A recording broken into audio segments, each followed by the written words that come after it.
El Señor los colme de bendiciones, y sé que la palabra que vamos a escuchar esta noche, aunque parezca como contradictoria, es algo que va a llenar nuestro corazón de esperanza, porque hoy, como siempre, el Señor nos trae grandes enseñanzas que son útiles para nuestra vida. Sé que ustedes, que son fieles, le han llevado el mensaje de salvación a otras personas. ¿Y cómo ha sido la reacción de esas personas? ¿Cómo ha sido la reacción de algunos miembros de la familia? ¿Cómo ha sido la reacción de compañeros de estudio con los cuales de pronto pasan inclusive décadas sin verlos y de pronto les dices, no, es que yo creo en Jesús como Señor y Salvador, y empieza uno a hablarles del Evangelio, pero ¿cómo es la carita de ellos? ¿Cómo es la actitud? ¿De qué manera lo van tratando a uno? ¿Lo atraen o lo excluyen? Y bueno, puede uno decir, pues es que eso me pasa a mí porque soy una persona común y corriente. Una persona llena de defectos, de cosas, pero que le pase a Jesús, como que eso no cabe en la mente de uno, porque si bien a nosotros el Señor nos dio un mandato con promesa y nos dijo, vayan a todas las naciones, prediquen el Evangelio y yo estaré con ustedes hasta el fin del mundo, nosotros lo creemos, y lo que predicamos no es acerca de nosotros, sino acerca de Él, de su poder, de su deidad, de lo que ha hecho y de lo que va a hacer. Pues Dios tampoco envió a Jesús solito, porque si bien Jesús es Dios, también aquí en su ministerio terrenal fue 100% hombre y estaba en Dios y estaba con Dios. Pero vamos a mirar qué le pasa al Señor. Y lo vamos a leer en el Evangelio de Marcos, capítulo 6. Vamos a leer los primeros 6 versículos. Y dice así la palabra del Señor. Él se marchó de allí. Hagamos ahí un paréntesis. ¿Qué es esto de se marchó de allí? Se marchó de Capernaum, donde había hecho tantos milagros. Entonces, se marchó de allí y llegó a su pueblo y sus discípulos le siguieron. Cuando llegó el día de reposo, comenzó a enseñar en la sinagoga y muchos que le escuchaban se asombraban diciendo, ¿dónde obtuvo tales cosas y cuál es esta sabiduría que le ha sido dada y estos milagros que hace con sus manos? ¿No es el carpintero, el hijo de María y hermano de Jacobo, José, Judas y Simón? ¿No están sus hermanas aquí con nosotros? Y se escandalizaban de él. Y Jesús les dijo, no hay profeta sin honra sino en su propia tierra y entre sus parientes y en su casa.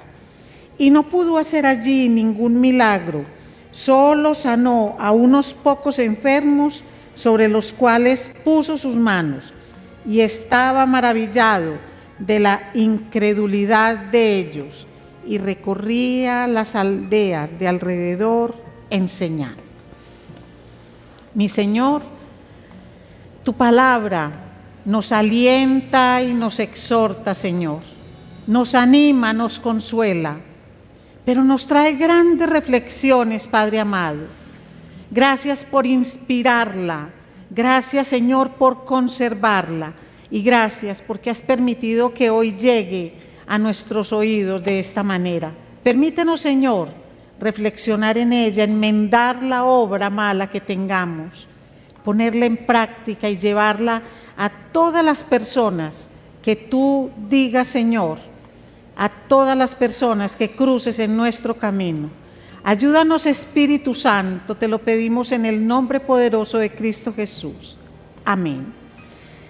Mis amados, vamos a mirar cómo Jesús es rechazado por sus vecinos y sus parientes.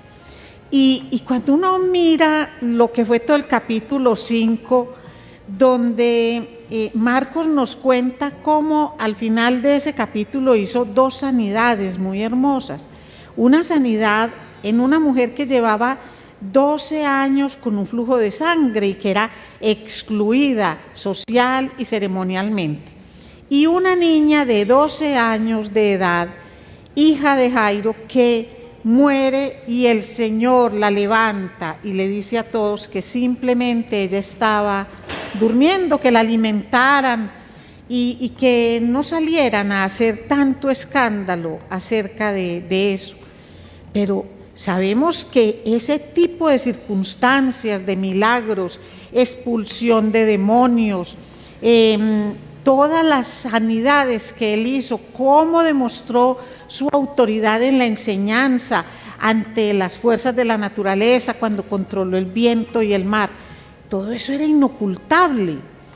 Por más que le dijera a aquellos endemoniados que no salieran a decir nada, era inevitable que todo lo que él había hecho, toda esa buena fama, por decirlo así, le precediera a los lugares donde iba. Por eso era que lo seguía tanta gente, tantas personas, que inclusive para él descansar, comer, moverse no resultaba fácil. Por donde caminaba lo apretaban, cuando iba a comer le quedaba difícil en una casa porque era tanta la gente que no cabían.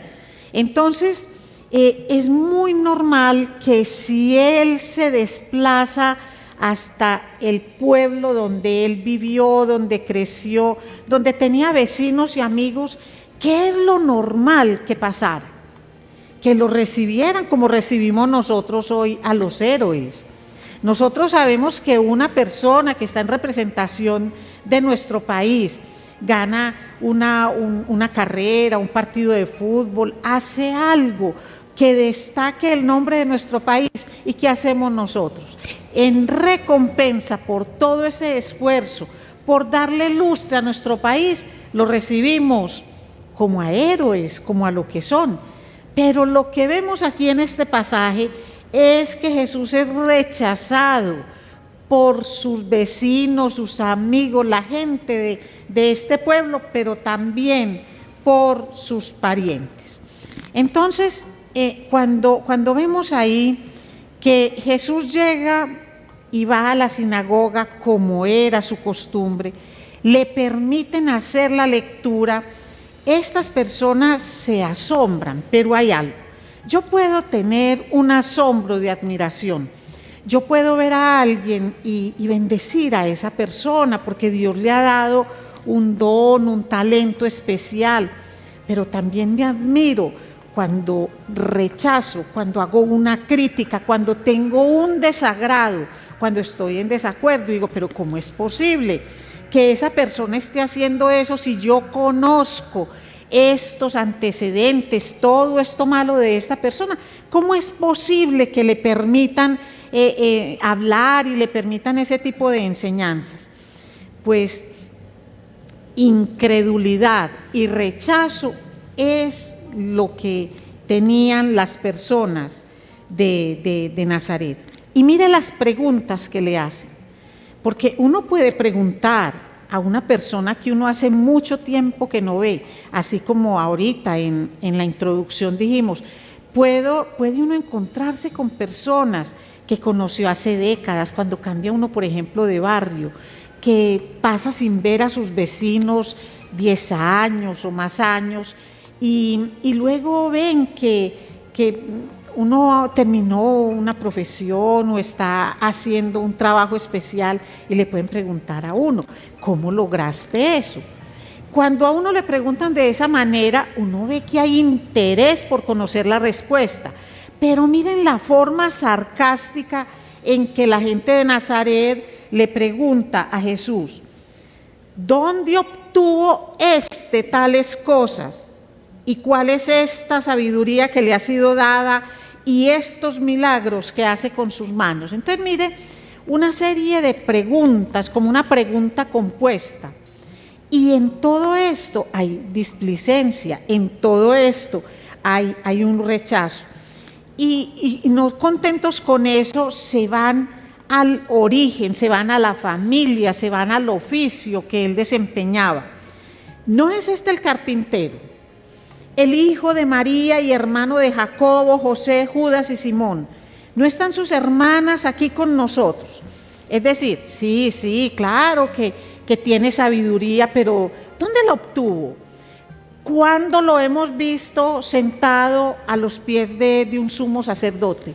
¿De dónde le viene esto? ¿Cómo es esto de los milagros? Recuerden que grupos religiosos atacaban a Jesús y le decían que esos milagros no provenían de Dios, sino que provenían de Belcebú. Entonces, algo de eso puede haber en la mente de ellos. ¿De dónde viene eso? Y miren algo. ¿Por qué están así? ¿Qué es lo que le están atacando? Lo están atacando porque es de Nazaret, porque es un vecino, porque es un conocido, porque ejerce un oficio decente, porque tiene un trabajo humilde. ¿Y dónde está el pecado de él? ¿Qué le pasa a ellos? Están llenos de orgullo y ellos se sienten como más que el mismo Jesús al que están criticando. Pero recordemos, como nos enseña Juan en el capítulo 1, cuando empezó Jesús a llamar a sus discípulos, él llamó a Felipe. ¿Y qué hizo Felipe? Llamó a Natanael y le dijo: hemos hallado a aquel de quien escribió Moisés en la ley y también los profetas, a Jesús de Nazaret, el hijo de José. Y Natanael le contesta con esta perlita: ¿puede algo bueno salir de Nazaret? Y Felipe no peleó con él, sino que Felipe le dijo: ven y ve. Bueno, y ese es el Nazaret que está renegando de Jesús, que lo está como insultando por su origen, por el sitio donde creció, por todas las cosas que él hacía. Y Nazaret, en lugar de exaltar al Salvador, de verlo en las Escrituras, lo que hacen es una serie de preguntas sarcásticas porque lo quieren desacreditar. Con cada pregunta de esas que le hacen, lo que quieren es que él les conteste como para hacerlo ver opacado, como para hacerlo ver sin ningún valor. Por eso es que ellos son escépticos con su enseñanza y la rechazan en lugar de aceptarla, de recibirla, de escucharlo. Lo que hacen es renegar de él y mostrar todos los prejuicios que tienen. ¿Y qué pasa? ¿Qué dice Jesús? Miren Jesús cómo responde, y es una manera que nosotros debemos entender, la debemos recibir como un regalo para nosotros mismos cuando hemos sido rechazados. Y lo que hace Jesús es entender la condición de ellos. Por eso dice: no hay profeta sin honra sino en su propia tierra y entre sus parientes y en su casa. Y eso ha sido siempre así, con los profetas en el pasado, lo sucede también hoy en el presente. Y todo el mundo tiene algo como una especie de desdeño por lo que es la cercanía y la familiaridad. Es decir, ¿qué es lo que pasa? Que vecinos, familiares, personas que tienen mucha cercanía, en lugar de querer escuchar, rechazan. ¿Qué es lo que le pasa a estas personas? Es como si el escepticismo saliera a flote precisamente por la familiaridad y la cercanía. ¿Y quién sufrió? El pueblo mismo. Y no pudo hacer allí ningún milagro, solo sanó a unos pocos enfermos sobre los cuales puso su mano.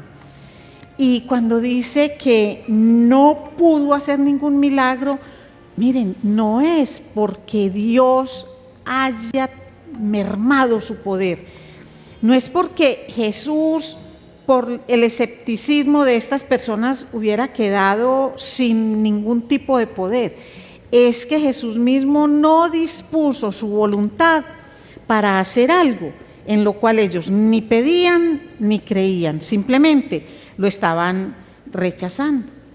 ¿Qué le pasaba a esta gente? Mire, este pueblo de Nazaret estaba algo así como atrapado en sus propios preceptos, en sus propias ideas. Ellos iban a la sinagoga y escuchaban la palabra de Dios, pero estaban ahí, como decimos nosotros en buen paisa, ranchados, fijos, con las mismas ideas, y de ahí no se querían mover.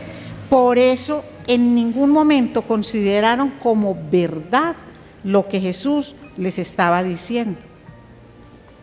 ¿Nos pasa de pronto hoy diferente o nos pasa similar a lo que pasó en el tiempo de Jesús? Nosotros sabemos que le predicamos a un mundo que está atrapado en sus propias ideas, un mundo que se ha formado sus propios líderes y de ahí no se mueven, un mundo que no quiere escuchar, y es un mundo que se está privando de todo lo que puede hacer Jesús en la vida de una persona que confiesa sus pecados, se arrepiente y los enmienda. ¿Cómo sería diferente este mundo? Un mundo tocado por la verdad de Jesús, un mundo que entendiera que Él es el camino, la verdad y la vida. Pero el rechazo de Jesús fue como una constante en todo su ministerio y aún de parte de la familia. Cuando está empezando el Evangelio de Marcos en el capítulo 3, recordamos cuando los familiares de Jesús se acercaron a la puerta y preguntaron por Jesús. Ellos llegaron allá muy preocupados porque a ellos les decían, cuidado que Jesús está como enajenado, como loco. Y fueron y a él lo llamaron y le dijeron, Jesús, afuera te están preguntando tu madre, tus hermanas, tus hermanos, tus parientes. Es decir, desde un principio a él lo veían como un loco y a uno le llama mucho la atención. Claro que le llama a uno la atención, porque una cosa puede ser que a él lo quisieran proteger del daño que le pudieran hacer, porque ¿quién sino María le iba a hablar a sus hijos, a sus parientes, a sus vecinos, a sus amigos, que Él era el Hijo de Dios? ¿Cómo se va a quedar uno con una verdad de esas? ¿Cómo se van a guardar esa verdad? Entonces, que la familia lo cuide por protección, muy bien, pero porque está enajenado, son cosas que uno no comprende qué es lo que pasa ahí, hasta dónde llega el desconocimiento de lo que es la misión de Jesús, que aún sus vecinos y sus parientes lo rechazan. Otros también lo desafiaron, por ejemplo, escribas, fariseos, líderes religiosos, siempre lo desafiaban y le decían que qué autoridad tenía él para perdonar pecados. Más adelantico vamos a ver cómo le hacían preguntas que lo que buscaban era descomponerlo y desacreditarlo, y le preguntaban sobre la resurrección y otros aspectos en los que ellos no creían. Aún los mismos discípulos manifestaron pues una incredulidad, que es en lo que se traduce un rechazo. Cuando uno tiene un tipo de incredulidad, lo que está haciendo es rechazando la verdad. Y vemos a los discípulos vez tras vez, inclusive no solo mientras Jesús estuvo vivo. ¿Qué pasó cuando Jesús murió y que aún no había resucitado? ¿Qué hicieron los discípulos? Se fueron a pescar unos, otros se fueron por el camino a Emaús. ¿Y qué es eso? Si Jesús les había enseñado que era necesario que Él muriera y que al tercer día resucitaba. ¿Dónde está esa certeza? Esa fe, ¿dónde está? Eso es incredulidad. Por eso Jesús se les tuvo que aparecer, y no solo a los discípulos, sino como a 500 personas. Se les apareció luego de haber resucitado y les mostró que todo lo que Él enseñaba era verdad.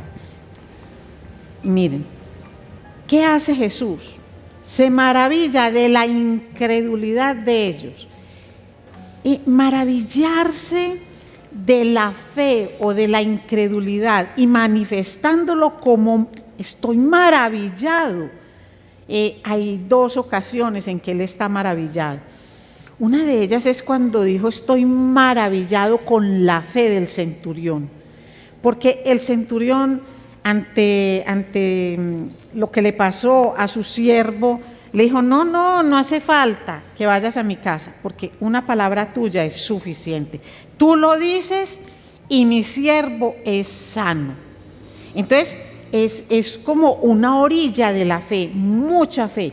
Pero ahorita dice que estoy maravillado de la incredulidad de mis vecinos y de mis parientes. Es decir, ¿qué le pasa a estas personas? Están en el otro lado.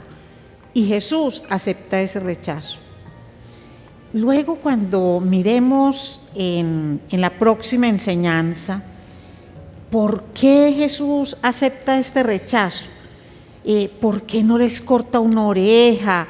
¿Por qué no hace una cantidad de cosas? ¿Por qué no pues los regaña, les dice un montón de cosas que les va a pasar? No, Él acepta porque Él conoce la dureza del corazón del hombre.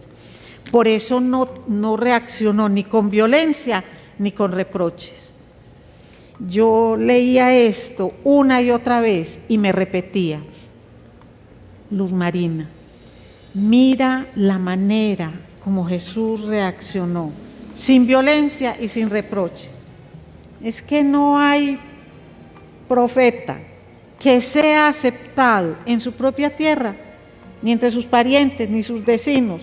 Es decir, tómalo como un hecho cierto. Y si le pasó al maestro, bebe un poquito de su copa y aprende a vivir con eso, que es lo que van a hacer los discípulos cuando Él los mande a predicar a otras partes. Es un ejemplo de cómo reaccionar cada uno de nosotros cuando recibimos el rechazo, el escepticismo, la incredulidad ante la exposición de la palabra. Y cuando empiezan a decirnos: pero vean a este, ¿quién es este? ¿Quién es este para que hoy me venga a decir esto? Hay frases que son de una profundidad gigantesca y la gente acuña dichos y no se fija siquiera en la magnitud de lo que dice. Yo recuerdo cuando estábamos iniciando en el Evangelio, en la exposición como pastores, que una persona le dijo a mi esposo, le dijo: predicando Carlos, el diablo haciendo hostias. Eso es humillante. Uno porque de tanto escuchar eso como que se va familiarizando con el dicho, pero es que nada que ver Satanás con las cosas de Dios, nada que ver que Satanás esté haciendo algo con el cuerpo y con la sangre de Cristo, nada que ver. Y la manera de humillar, de maltratar a un mensajero de la palabra del Señor es diciéndole eso. Esa es una manera de decir que está absolutamente invalidado para llevar el mensaje del Señor. Y son personas que lo hacen porque quieren hacer valer sus propias ideas, su propio orgullo. Pero ¿cómo este, que es peor que yo, va a decir cosas mejores que yo? ¿Cómo Dios va a utilizar a esta persona? Y le sacan todo el prontuario, porque es eso. No es ni siquiera la hoja de vida, sino que es que lo tratan como a un reo, es un prontuario. Todo lo malo que ha hecho, absolutamente todo lo malo que ha hecho. ¿Cómo Dios se va a fijar en esto? Y es por ignorancia, porque no saben que es precisamente en eso que la gente llama lo feo del mundo, lo malo del mundo, en lo que Dios muestra su gloria y su poder. Muchas formas, mis amados, que tenemos de rechazar a Jesús, muchas maneras. Aquí vemos a los de Nazaret y aún a la familia de Jesús, y podemos rasgarnos las vestiduras, pero para todos, absolutamente para todos, hay esperanza y hay cabida en el corazón misericordioso y perdonador de Dios. Cuando nosotros leemos en Hechos de los Apóstoles, en el capítulo 1, ya no vemos pues ya Jesús ha muerto, ha resucitado, y están en el aposento alto. ¿Quiénes están en el aposento alto? Están todos los discípulos y están María, la madre de Jesús, con el resto de la familia. Ahí están. ¿Y qué están haciendo? Están presentes precisamente en ese sitio donde estaban todos esperando la aparición del Señor. Recordemos en qué contexto está escrito ese capítulo en Hechos de los Apóstoles. Entonces, para todos hay esperanza, para todos, para todos. Podemos decir, bueno, el mundo desafía a Jesús y lo desafían a través del ateísmo, el secularismo, a través de todo ese pluralismo religioso, porque es que aún hoy no solo los ateos rechazan a Jesús, sino que una forma de rechazar a Jesús como el camino, la verdad y la vida es cuando los mismos líderes religiosos empiezan a mostrar todo ese abanico de religiones que lo único que hace es desconcertar a la gente.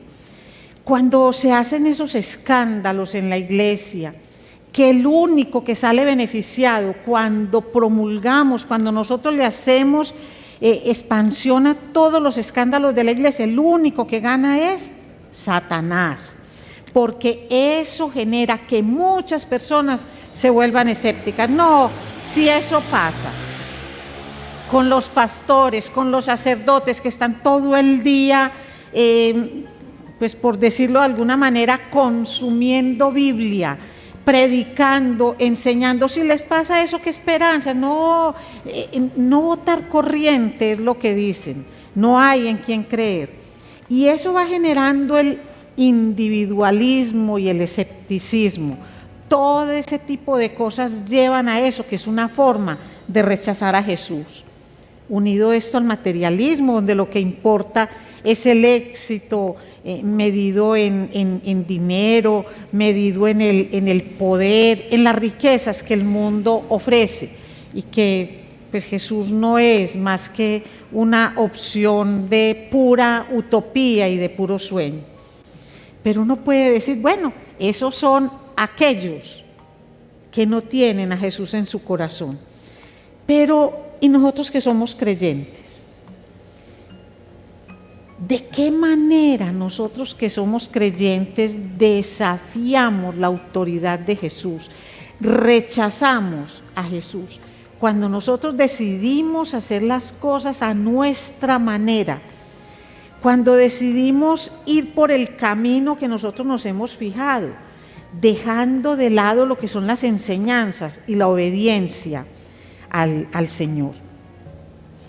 Cuando el camino que recorremos cada día es un camino que va rodeado por nuestras ambiciones, nuestras expectativas, el conocimiento que tenemos, esa creencia de sentirnos capaces de todo y de no necesitar al Señor. Y se nos olvida que Jesús dice que el que me ama es el que cumple mis mandamientos. Entonces nosotros como creyentes rechazamos a Jesús, nosotros que somos el pueblo del Señor, también lo rechazamos cuando a Él solo lo seguimos de labios, cuando de Él aceptamos que es el Salvador, pero no el Señor de nuestras vidas, porque si Él no controla mi vida, si Él no es el que la dirige, sino que la dirijo yo lo que estoy es negando por completo todo lo que significa el señorío de Jesús en mi vida. Eso es incredulidad a lo que dice su palabra, eso es un rechazo a lo que Jesús es y a lo que Jesús hace. Entonces, no nos quedemos en lamentaciones, mis amados, no nos quedemos cuando llevamos el Evangelio, no digamos simplemente, no, es que nadie me escucha, pero por favor, tampoco carguemos con la culpa de que nadie me escucha, porque solamente creerá el que vea en alguien un buen testimonio. Y quiero que hagamos claridad en esto. El testimonio es indispensable, pero no es lo único. ¿Cuál era el mal testimonio de Jesús ante la gente de Nazaret? ¿Cuál era el mal testimonio ante su familia? No había mal testimonio, porque en Él no había pecado, ni había ninguna cosa mal hecha, sin embargo lo rechazaron. Entonces nosotros tenemos un mandato de predicar el Evangelio y predicarlo con la palabra que llevamos y con nuestro testimonio. Pero sabemos que hay personas que, a pesar de tener un testimonio íntegro, un testimonio pulcro, un testimonio de una vida que está dentro de los límites marcados por el Señor, no logran que personas que tienen dureza de corazón se transformen. Y es que la transformación solo es capaz de hacerla el Señor. Nosotros lo que hacemos es llevar el Evangelio y responderle al Señor, este mensajero que lo lleva, de qué manera lo está llevando y cómo está aportando con su vida a lo que es la honra y la gloria del Señor. Pero no carguemos en todos los casos con esa culpa, que es que a veces arrastramos eso de que es que la persona no se ha convertido al Evangelio por mí. Si es que estoy segura de estar viviendo bajo los mandatos y el señorío de Jesús, yo me tengo que asegurar de eso. Pero si la respuesta es sí, yo estoy viviendo de acuerdo al señorío y a los mandatos de Jesús, entonces ora por las personas que hoy te miran con escepticismo. Levanta plegarias al Señor para que el Señor ablande sus corazones. Vamos, mis amados, a orar y oremos en torno a la protección de nuestros corazones, porque para recibir a Jesús en el corazón, eso es lo que necesitamos, abrirle la puerta del corazón para que el Señor entre y more en él. No necesitamos mentes transformadas, necesitamos corazones dispuestos. Y mi Señor, eso es lo que te pedimos, Padre. Eso es lo que te pedimos en este momento, mi Señor. Te pedimos que nos ayudes y que guardes nuestro corazón de todo lo que allí depositamos. Señor, que nos permitas comprender que siempre te has mostrado ante nosotros como un amigo, que Jesús es ese amigo fiel, pero que ser ese amigo fiel y brindarnos amor, comprensión, haber dado todo por nosotros hasta la vida para perdón de pecados, no significa que trivialicemos lo que hiciste en la cruz. Señor, que la cercanía a ti, que el conocerte, que, Señor, el tener este acercamiento diario contigo, no haga que esto se vuelva algo común y corriente, sin el valor, sin todo el peso que tiene tu santidad, sin entender lo que significa que hayas dado la vida por nosotros. Que no subvaloremos esa cercanía contigo, que no subvaloremos lo que hiciste en la cruz, que no pensemos que fue hecho para toda la humanidad, que entonces a mí no me corresponde sino un poquito de responsabilidad en eso.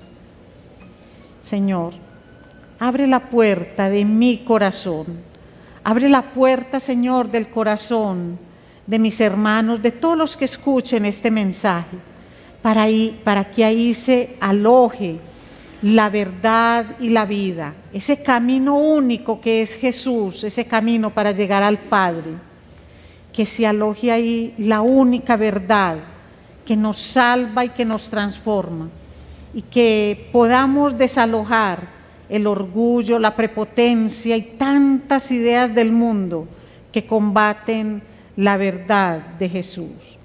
Ayúdanos, Señor, a recibirte con amor y con reverencia, y que esa cercanía que tenemos todos los días contigo, Señor, no haga de esto algo normal, común y corriente, sino esa maravillosa oportunidad de acercarnos todos los días en oración, a través de la lectura de la palabra, acercarnos al Santo, Santo, Santo. Te lo pedimos, Padre, en el nombre poderoso de Cristo Jesús, este Jesús que murió en la cruz para perdón de nuestros pecados. Gracias, Padre amado, y gracias, Espíritu Santo, porque eres tú quien fija esa palabra en nosotros, quien redarguye nuestra mente y nuestra conciencia, para que las ideas del mundo, aquellos que rechazan a Jesús de múltiples maneras, no lleguen con sus ideas, Señor, a perturbar nuestro corazón. Gracias, Padre amado. Amén.